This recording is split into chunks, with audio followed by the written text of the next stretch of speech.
Hello friends, welcome back to my channel. আশা করি সবাই ভালো আছো, আমিও ভালো আছি। আমার ফারিয়াকে নিয়ে কোনো ভিডিও করার ইচ্ছে ছিল না, কিন্তু কিছু কথোপকথন, যেমন গিফটস নিয়ে কিছু লোকে বলছে তো বলছে, কিন্তু নিজে ওর ভিডিও বা ব্লগিংয়ে গিফটসের কথা তুলেছে। প্লাস ম্যান্ডির মা গিয়ে এমন কিছু কথাবার্তা ওর বাড়িতে বসে বলেছে বা এমন কিছু ব্যবহার করেছে যেগুলো কিন্তু যথেষ্ট দৃষ্টিকটু লেগেছে।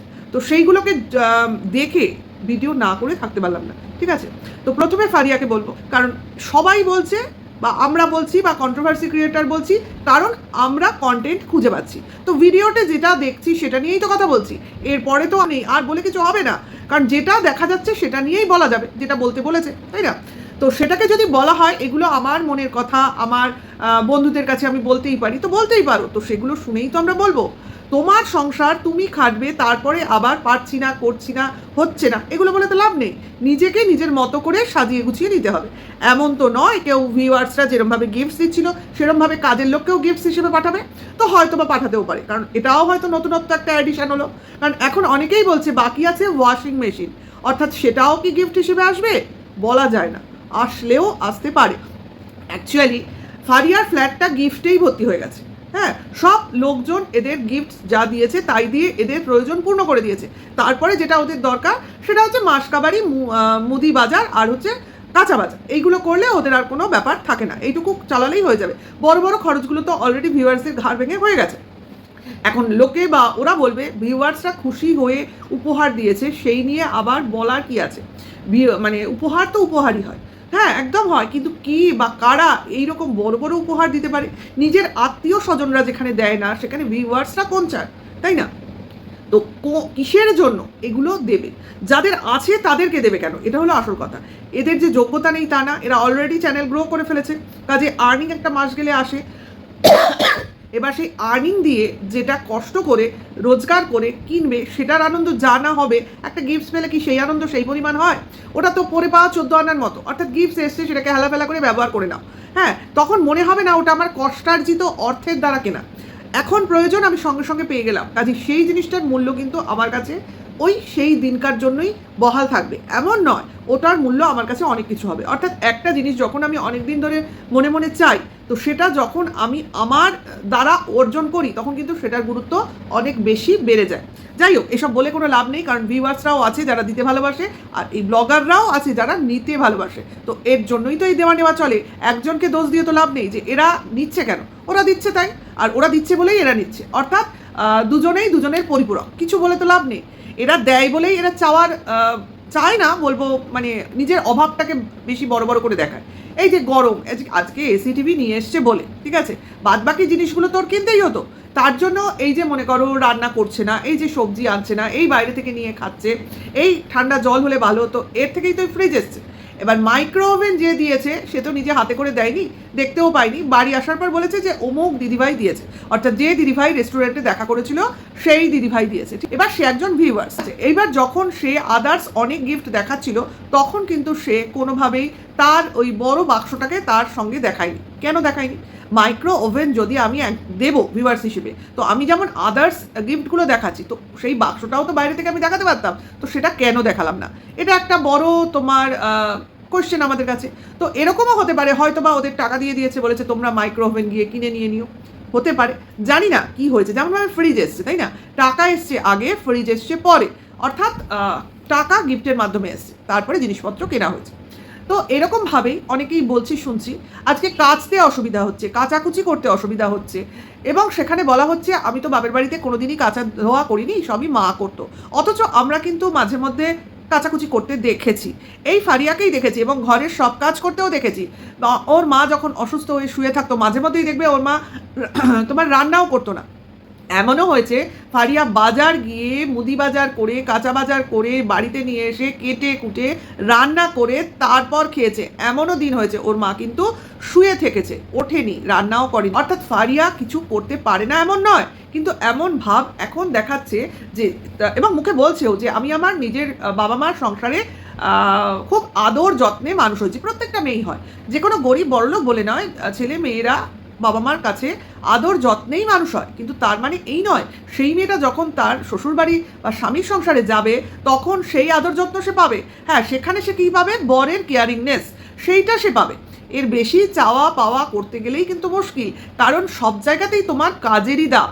সে তুমি বাবা মার সংসারে থাকলেও ভাই একটা সময় অবধি তুমি আদর কেয়ার পাবে, কিন্তু তারপরেও যদি দেখে তুমি ঘরের মধ্যে অলসতা করে শুয়ে বসে আছো এবং খাওয়ার সময় ঠিক খাচ্ছ, ঘুমানোর সময় ঠিক ঘুমোচ্ছ, তো তোমার শ্বশুর বাড়ি শুধু নয়, বাপের বাড়িতেও তোমায় কথা শুনতে হবে। এটাই নিয়ম, এটাই জগতের নিয়ম। কাজের দর সব জায়গায়। নিজে না করতে পারলে কেউ তোমার গুরুত্ব দেবে না, এটা হলো আসল কথা। তো এই যে কাচতে পারছি না, কোনোদিন কাচিনি, কি অসুবিধা, কিভাবে কি করতে হয়, কত জল দিতে হয়, কত সাবান দিতে হয়, দিয়েই যাচ্ছি, বাড়িয়েই যাচ্ছি। আর বেশি সাবান দিলেই বেশি ভালো কাচা হয়, কে বলেছে? কে বলেছে? কাচতে গেলে যেটা দরকার সেটা মোটামুটি জল সাবান দিয়ে ভিজিয়ে রাখলেই হয় কিছুক্ষণ, যদি অত্যাধিক নোংরা হয়। আর যদি আমি 2-3 দিন অন্তর অন্তর বেডশিট কাটি, তাহলে কি সেই পরিমাণ নোংরা হবে? হবে না কিন্তু। তোমার সাবান জলে ভিজিয়ে নিয়ে 2বার বাড়ি মারলেই হয়ে যায়। যাই হোক, সবার একটা অভ্যাস থাকবে এমন নয়, অভ্যাস থেকেই অভিজ্ঞতাটা আসে। তো সেখান থেকেই মানুষকে জ্ঞান দিতে পারে, যেরকম আমি দিচ্ছি, তাই না? সেখানে অনেকে বলছে এবার দেখো কেউ না কেউ হয়তো ওয়াশিং মেশিনটাও গিফট করবে, কারণ এদের তো কেনার সামর্থ্য নেই, অথচ ভিডিও করছে, বড় ব্লগার, মানে এখন ব্লগিংয়ের চ্যানেলটা গ্রো করেছে। কারণ আমি একে দেখতাম যখন এর সাবস্ক্রাইবার ছিল মাত্র 10,000 কি 11,000। যবে থেকে তোমার ম্যান্ডিয়ের বাড়িতে গিয়ে রইলো, থাকলো, তারপর থেকে তো চচ্চর করে বাড়তে শুরু করলো। আর এখন তো এই বিয়ের পর 40 থেকে বোধহয় 52 না 55-তে এসে দাঁড়িয়েছে। তাহলে বুঝতে পারছো, একটা বিয়ে করে যদি মানুষের এই উন্নতি হতে পারে, তো ধীরে ধীরে নিজের অসুবিধা মানে সমস্যা দেখালে আরও না জানি কত বড় ব্লগার হয়ে যাবে। এবং এরপরে যদি সমস্যাগুলোকে নিয়ে এসে দেখাতে শুরু করে, তো সিলভার প্লে বাটন আসলো বলে, তাই না? তার জন্যই তো ঘর দোর সুন্দর করে সাজাবার চেষ্টা করছে। যাই হোক, সেটা কথা না। যেমন একটা ঘর এখনো ফাঁকা রেখেছে, তো সেই ঘরে কি রাখবে না রাখবে সেটা নিয়ে জল্পনা কল্পনা চলছে। হয়তো বা এর কাছের ভিউয়ার্সরা এর কাছে জানতে চাইছে, যাদের সঙ্গে এর পার্সোনালি যোগাযোগ করে। যেমন একজন ভিউয়ার্সকে আমরা গতকাল একটা ব্লগিংয়ে দেখলাম, এর আগের দিনও দেখেছিলাম, যিনি কিনা মাইক্রো ওভেন দিয়েছে, ঠিক আছে? তো তার সঙ্গে অনেক অর্নামেন্টসও গিফট করেছে। তো এই ভদ্রমহিলাকে আমি 2 দিন ধরেই দেখছি, কিন্তু খুবই মিস্ট্রিয়াস লাগছে। ওনার 2টি মেয়ে, একটি বড় একটি ছোট। যদিও দুজনের সঙ্গেই মুখের অল্প বিস্তর মিল আছে, কিন্তু বড় মেয়েটির সঙ্গে গায়ের রঙের বা চেহারা বিন্দুমাত্র মিল নেই। ছোট মেয়েটিও তো রোগা, কিন্তু গায়ের রঙের মিল আছে, মুখের মিলও আছে। তো সেটা কথা না, হতে পারে দুটো মেয়ে দুরকম, কিন্তু এই ভদ্রমহিলা দেখে মনে হলো তো বিবাহিত, অবভিয়াসলি বিবাহিত, 2টো সন্তান আছে, কিন্তু এর হাজবেন্ডকে কোথাও দেখতে পেলাম না। এই জিনিসটা বুঝতে পারছো তো আমি কি বলছি? আচ্ছা, তো প্রথম দিন বুঝলাম না যে দেখা করতে এসছে, হাজবেন্ড নাও আসতে পারে, কিন্তু গতকালকের ভিডিওতে দেখলাম যে এই ফারিয়া এবং তার হাজবেন্ড এই ভদ্রমহিলার বাড়িতে গেছিল, অর্থাৎ বুঝলাম এ কোনো ইলেকট্রনিক্স জিনিস অর্ডার করেছিল ওই অনুপমের কাছ থেকে। তো সেখানে জিনিসটাই ডেলিভারি করতে গেছিলো ওরা 2জন মিলে, ঠিক আছে? অর্থাৎ নিমন্ত্রণও ছিল মনে করে নাও, কারণ দেখলাম তো জোগাড় যন্ত্র করেছে দোকান থেকে খাবার কিনে এনে। কিন্তু সেটা কথা না, সেটা উনি কিভাবে কাকে আপ্যায়ন করবেন সেটা ওনার ব্যক্তিগত ব্যাপার। কিন্তু আমি যখন কারো বাড়ি যাব এবং সেই বাড়িতে স্ত্রী, তার বাচ্চা দুটো রয়েছে, তার হাজব্যান্ড কোথায় গেল? হাজব্যান্ডের বসে ওখানে অতিথির সঙ্গে তো কথা বলার কথা, তো ওনার হাজব্যান্ডের কোনো আতাপাতা দেখতে পেলাম না। তো একজন বুড়ো মতো ভদ্রলোক দেখছিলাম হাফ প্যান্ট পরে ঘুরে বেড়াচ্ছিল, একবার ঘর থেকে বেরিয়ে বাইরে যাচ্ছিল, আবার বাইরে থেকে বেরিয়ে ঘরে আসছিল। মানে উনি ক্যামেরায় আসছিলেন, কিন্তু ওনাকে কেউ পাত্তা দিচ্ছিল না। অর্থাৎ উনি কে এটা আমরা বুঝতে পারলাম না। যেহেতু এ কোনো চ্যানেল হোল্ড করে না, সেহেতু আমি এটা দাবা দিয়ে বলতেও পারি না কে উনি, দেখাননি কেন বলতে পারি না। কিন্তু এটা খুবই অড লাগলো যে উনি কি ওই ভদ্র মহিলা যিনি ভিউয়ার্স, ওনার শ্বশুর না বাবা? হাজব্যান্ড বললে তো বিশাল ভুল হয়ে যাবে, কারণ হাজব্যান্ডের বয়স আর উনি যদি হাজব্যান্ড হন ওই বয়স্ক বুড়ো ভদ্রলোক, তাহলে এই ভদ্রমহিলার সঙ্গে মানাচ্ছে না। তো ব্যাপারটা ক্লিয়ার হলো না। বাবা হলে বা হাজব্যান্ডই হোক বা যেই হোক, তাকে এনে এদের সঙ্গে বসিয়ে তো কথাবার্তা বলতে দেখলাম না।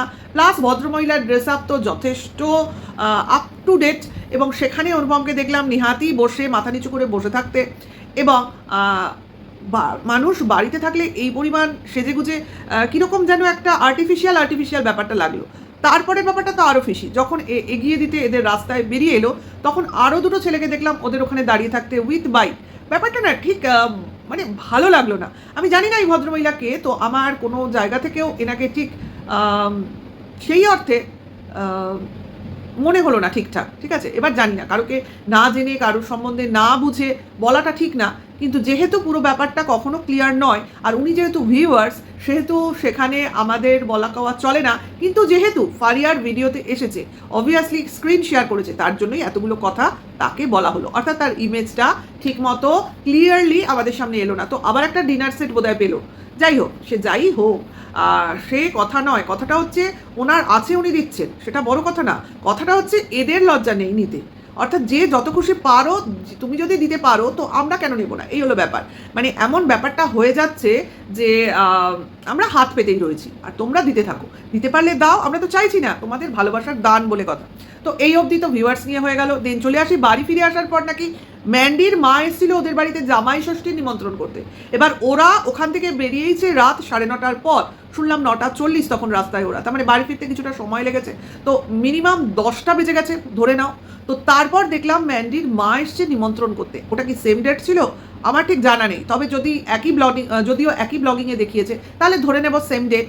তো সেই জন্য বলছি রাত 10টায় উনি এসেছিলেন, তখন ওটা নিমন্ত্রণের সময়। আবার যাওয়ার সময় শুনলাম উনি নাকি কোন বান্ধবীর সঙ্গে কোন শপিং মলে যাবে রাত 10টার পর।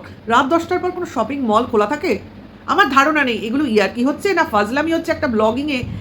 একজন ব্লগার এগুলো কি, এরা নাকি ইউটিউব ব্লগিং করে, যা খুশি তাই ফাজলামি ইয়ার্কি চলতে থাকবে।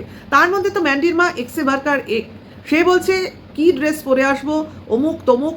এখন যেটা বললো সেটা তো ভাই পরে আসলে উনি রাস্তা দিয়ে আসতে পারতেন কি? আজকে উনি যেভাবে বলছেন, আমি তো ভেবেছিলাম বিকিনি পরে আসবো, তার মানে উনি কি ওইভাবে রাস্তা দিয়ে পরে আসতেন? জানিস তো কি ওটা? ফারিয়াকে বলছে এটা একজন মা বা মাতৃস্থানীয় লোকের বা ব্যক্তির কথা। এটা এটা কি একটা মানে সম্মানীয় ব্যক্তি যে কিনা তার মানে ছেলের বয়সী জামাইকে নিমন্ত্রণ করতে আসছে জামাই ষষ্ঠীতে? যদিও বলে না মায়ের থেকে মাসির দরদ বেশি, অর্থাৎ নিজের শাশুড়ির থেকে পরের শাশুড়ির দরদ বেশি হয়ে যাচ্ছে এখানে। সেখানে নিমন্ত্রণ করতে এসছে তার জামাই ষষ্ঠীতে। সেখানে অনুপমকে তো দেখলাম মাথা তুলে ঠিকমতো কথাই বলছে না। অর্থাৎ আমি একটা জিনিস বুঝলাম, অনুপম এই ভদ্রমহিলাকে ঠিক পছন্দ করছে না। এত ছ্যাবলামি মারলে কেউ পছন্দ করে? আজকে তার নিজের জামাই ঠিক করে কথা বলে না, কারণ এই তার স্বভাবের জন্য। আজকে ম্যান্ডি অনেক সময় হয়তো বা মার সঙ্গে লেগে যায়, কারণ ম্যান্ডির আজকে যে পরিস্থিতিতে ম্যান্ডি ভুগেছে, তো বলতে নেই ওর মার চরিত্রের গুণগুলো তো ওর চরিত্রের মধ্যে কিছু না কিছু আছে। আজকে তার জন্যই ওর মাথা বিগড়ে যায়, ওর মাঝে মাঝে উল্টোপাল্টা কাজ করতে ইচ্ছে হয়, এই মায়ের জন্যই তো। আজকে বলে না মা যদি ঠিক না হয় সেখানে তার ছেলে মেয়ের মানে ভবিষ্যৎ বিগড়ে যায়। তো এটা হয়েছে, আমি দেখলাম এই ভিডিওতে, দেখে আমার যথেষ্ট খারাপ লেগেছে, যেগুলো আমি তোমাদের সামনে তুলে ধরলাম। সত্যি ম্যান্ডির মার সম্বন্ধে আজকে আমার ধারণাটা টোটালি নস্বাত হয়ে গেল। আরে উনি যা করেছিলেন ভবিষ্যতে অতীতে করেছিলেন, ধরে নিলাম মানুষ অনেক আকছার ভুল করে, কিন্তু এই ধরনের ছ্যাবলামি এই বয়সে টলারেট করা যায় না। তোমরা যে যাই বলো, জানি না তোমরা কে কী বলবে, কমেন্টস বক্সে জানিও। এখনকার জন্য এইটুকু, নেক্সট ভিডিওতে আবার দেখা হবে। সবাই ভালো থেকো, সুস্থ থেকো। এখনকার টাটা, বাই।